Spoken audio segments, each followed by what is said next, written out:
Hi, this is Alex from phpacademy.org and welcome to another video tutorial created for the new Boston.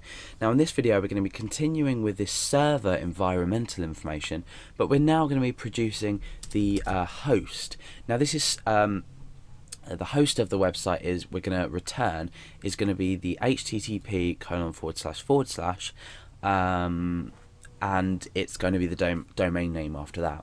So let's get straight ahead and echo out this $_server, and the information we need to supply in here is http:/host.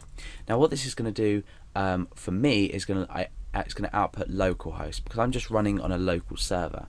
So let's refresh this and you can see that we've got localhost here. Now in this video I'm not going to program as much as I'm going to talk about this.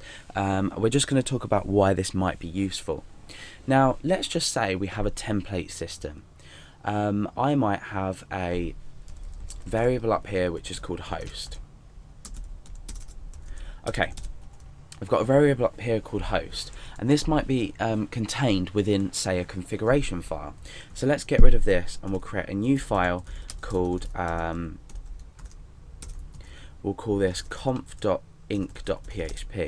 So what we can do is from our index.php file we can include, or rather require, that would probably be better, conf.inc.php.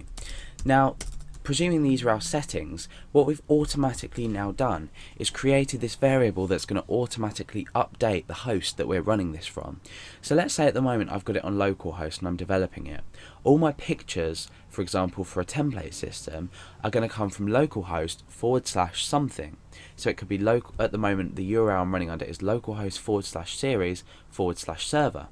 So what I could do is I could say host equals this, however template or images equals $_ser, no, it would be host because we've already defined that, host, and then we can append / images, for example. So we could say that this is our images folder, and what we've automatically now done is, as long as the directory structure is kept the same within our site, which it should be if we're developing it the way we want it, we're automatically updating the host. So what I could then do is inside my file I could say echo, and I could create an image here, source equals that, and I could say, right, what's the location of this? So we can append on images.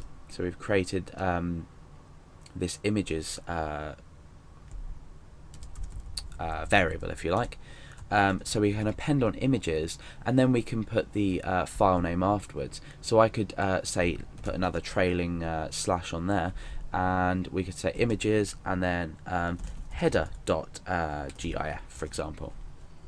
So what this has automatically done is, now if we transfer this from localhost, which I'm running at the moment on a local server, to let's say phpacademy.org, our configuration file is automatically going to update the images folder to phpacademy.org / images. So now our page is going to automatically update each directory, so we don't have to go through and change them. So this is how this server environmental information with the HTTP host in here helps us with sort of day-to-day easy running of a website. And when you're thinking about creating a website with lots of images and you've got lots of different pages, you should always think about creating a config file with this kind of information in there. There are many other ways to do this and many different sort of techniques and methods. However, as long as you're using something that ensures that each of your folders or wherever you're referencing to often is consistent, you're going to end up with a website or a project that's easily transferable. Especially if you were creating something that then had to be, say, released to the public, you'd want something that people can just copy straight over to their server and start using more or less straight away.